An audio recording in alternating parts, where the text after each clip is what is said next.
క్షణాల వ్యవధిలోనే చిన్నారుల సందడి స్థానంలో హాహాకారాలు రేగాయి. మాటల్లో చెప్పలేని దారుణం. ఇలా జరిగింది అని చెప్పలేని ఘోర ప్రమాదం జరిగిపోయింది. మరికొద్ది నిమిషాల్లో పాఠశాలకు చేరాల్సిన చిన్నారులు తిరిగిరాని లోకాలకు చేరారు. బాధ్యత పట్టని ఎవరో నిర్లక్ష్యానికి మూల్యం చెల్లిస్తూ ప్రాణాలు విడిచారు.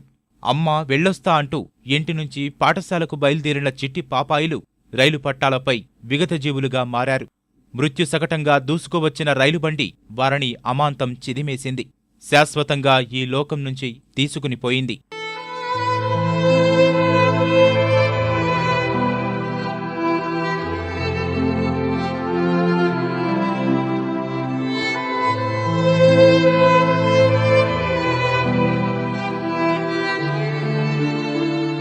ప్రమాద ఘటనలో ఎటు చూసినా ఆ చిన్నారుల నెత్తుటి చారికలే.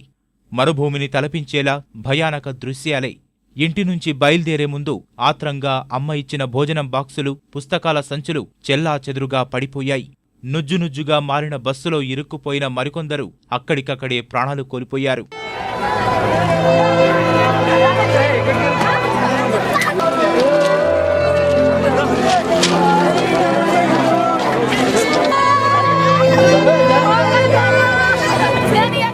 చిన్నారుల ఆర్తనాదాలు మిన్నంటిన ఘటనా స్థలంలో కొద్దిసేపు ఏం జరిగిందో ఎవరికీ అర్థం కాని పరిస్థితి. తేరుకుని ఏం జరిగిందో చూసేలోపే చిన్నారులు మృత్యువుడిలోకి చేరారు. మరికొంతమంది పసివాళ్లు ప్రాణాల కోసం పోరాడుతున్నారు. ప్రమాదం జరిగిన బస్సులో మొత్తం 40 మందికి పైగానే విద్యార్థులు ఉన్నట్లు సమాచారం.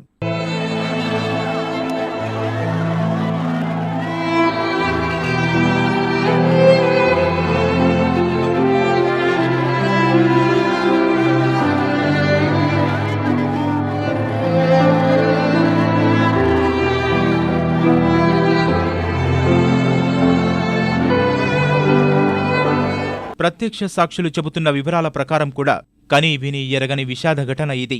కాకతీయ పాఠశాలకు చెందిన బస్సును నిర్దాక్షిణ్యంగా చిదిమేసింది నాందేడ్ ప్యాసింజర్ రైలు. చూస్తుండగానే అమాయకుల ప్రాణాలు బలి తీసుకుంది. మరికొద్ది క్షణాల్లో పాఠశాలకు చేరాల్సిన వారిని మృత్యువుడికి చేర్చింది. ప్రమాద తీవ్రతతో ఘటనాస్థలిలోనే కాక ఆస్పత్రికి తరలిస్తున్న క్రమంలో కూడా పలువురు చిన్నారులు మృత్యువాత పడినట్లు సమాచారం. ట్రైన్ అటు నుండి వస్తుంటే అంత బస్సు దాకి థర్డ్ సౌండ్ వస్తే చూసేవారు బస్సు పల్టీలు కొట్టుకుంటా బయట పడిపోయింది. వెంటనే అక్కడ కురికొచ్చే వరకు అలా ఊరోళ్ళు అందరూ అందిరు. అందులో ఉన్నోళ్ళని గుంజేసి అంబులెన్స్లకు కాల్ చేస్తే వాళ్ళు వచ్చారు.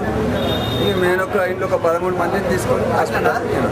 ప్రతి ఒక్కరిని కలచివేస్తున్న మెదక్ జిల్లా మసాయిపేట దుర్ఘటన జరిగిన తీరు ఇది.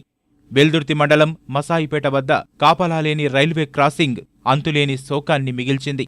కొన ప్రాణాలతో బయటపడిన మరికొందరు విద్యార్థులను సమీపంలోని ఆస్పత్రులకు తరలించి అత్యవసర చికిత్స అందిస్తున్నారు. ఇదే సమయంలో గాయాల వేదనలతో చిన్నారులు చేస్తున్న రోదనలు మాత్రం గుండెల్ని మెలిపెడుతున్నాయి.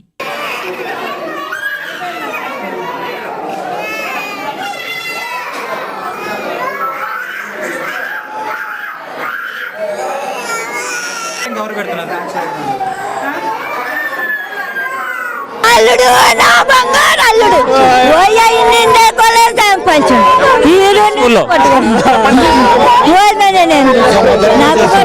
సంవత్సరం చేస్తుంది సార్. అంతమంది ఆయన డ్రైవరే సార్. ఆయన హెవీ లైసెన్స్ డ్రైవరే. ఆయన ఇంతకుముందు మైకోలో 10-12 సంవత్సరాలు మైకోడ్ కంపెనీలో సిటీ కంపెనీలో చేసింది సార్. డ్రైవర్ మంచి డ్రైవరే సార్. ఆయన ఏమైందో మాకు తెలియదు సార్. ఆయన ఎవరు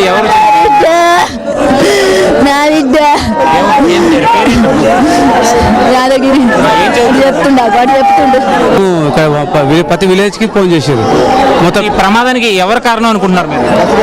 బస్సు డ్రైవర్ నిర్లక్ష్యం మొత్తంలో. ఒక గేట్ ఓపెన్ అయింది, ఇది గేట్ ఓపెన్ కాలే. ఇది గేట్ ఇక్కడ పెట్టాలి కంపల్సరీ. ఈ దారుణ వార్తను విని ఘటనా స్థలికి చేరిన తల్లిదండ్రుల ఆవేదనైతే వర్ణనాతీతం.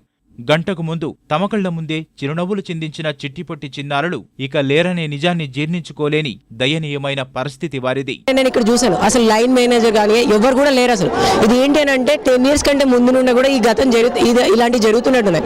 ఇలాంటి మిస్టేక్స్ జరిగేదంటే ఫస్ట్ ఎవరైతే రాజకీయ నాయకులు వస్తారో వాళ్ళు ప్రజల కోసం ఆలోచించిన తర్వాత వాళ్ళ గురించి ఆలోచించమనేది. అంతేగాని ఫస్ట్ మన గురించి దెన్ ఆఫ్టర్ ప్రజల గురించి అని ఆలోచిస్తున్నారు. అలా కాకుండా గవర్నమెంట్ మారాలి. నాయన మాది గుండెడు పాలే, మాది ఇక్కడ లేదు నాయన, మేము ఊరికి వచ్చిన పడ్డది బస్సు పడ్డది అంటే ఆ పాడుకావు ఎరుకున్నదా లారీ అది బండి వచ్చేది ఎరుకున్నదా అది ఎట్లా చేస్తారు ఎల్లు చేయరు 12 ఏళ్ళు ఉన్న మనమడు సుమాను పిల్ల 7 ఏళ్ళు ఉంది ఇంకో మనమడు 8 ఏళ్ళు చిన్నగున్నప్పటి నుంచి అన్నీ చదువుతారు. చనిపోయిన వారిలో చాలా మంది అన్నా చెల్లెళ్ళు అక్కా తమ్ముళ్ళు కూడా ఉండడంతో వారి కుటుంబాల్లో విషాద ఛాయలు అలుముకున్నాయి. ట్రాక్టర్ యాక్సిడెంట్ అయింది, బస్సు యాక్సిడెంట్ అయింది, అప్పుడు కూడా మరణించడం జరిగింది. అప్పుడు కూడా కాపలా పెట్టలేరు. ఆ కాపలా లేనందువలన ఈ పెద్ద దుర్ఘటన జరిగింది.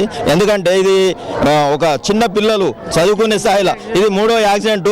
ఇది పెద్ద ఇన్సిడెంట్. ఇందులో ఒక 13 మంది స్పాట్ డ్రైవర్ తోటి చనిపోయారు, 6 హాస్పిటల్లో చనిపోయారు. ప్రభుత్వాల వైఫల్యం ఫలితంగా ఇవన్నీ జరుగుతూ వస్తున్నాయి. ప్రభుత్వం లైసెన్స్ అంటే బస్సులకి అనవసరమైనటువంటి మూలకు పడ్డటువంటి బస్సులు తీసుకురావడం ఫలితంగా ఇలాంటి యాక్సిడెంట్లు జరుగుతూ వస్తున్నాయి. డ్రైవర్ నిర్లిప్తత కూడా దీంట్లో ఎక్కువగా ఉన్నది.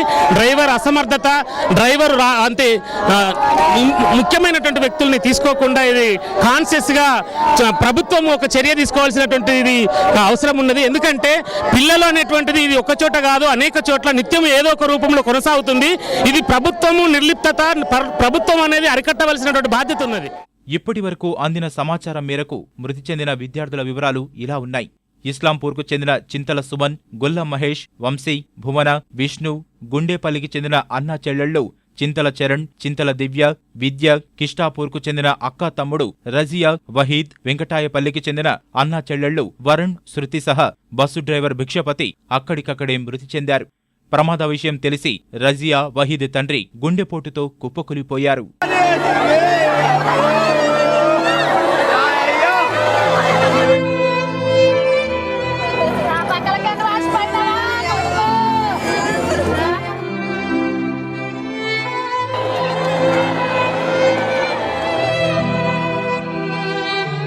క్షతగాత్రులు మృతదేహాలను తరలించిన ఆస్పత్రుల వద్ద వాతావరణమైతే వారి తల్లిదండ్రులు, బంధువుల రోదనలతో కన్నీటి సంద్రమి అవుతోంది.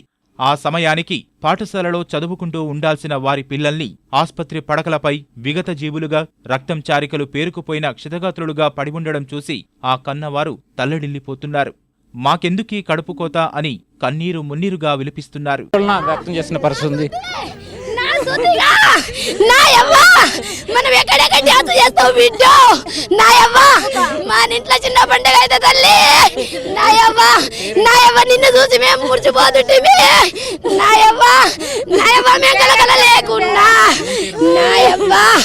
నాయవ్వా నా పిల్లలు వాడా నాయయ్యో నాయయ్యా నా పిల్లలు పేర్లు రైతున్నాయి అయ్యో నాయయ్యా నా పేరు మల్లవ్వా అయ్యో నాయ్యా నా తమ్ముడి పేరు మల్లేశా అయ్యో నాయ్యా నా తమ్ముడు కనురాని కష్టం చేసుకుంటా నాయ్యో నాయ్యా నా 3 పిల్లలు నడుపుతుంటూ అయ్యో నాయ్యా 24 గంటలు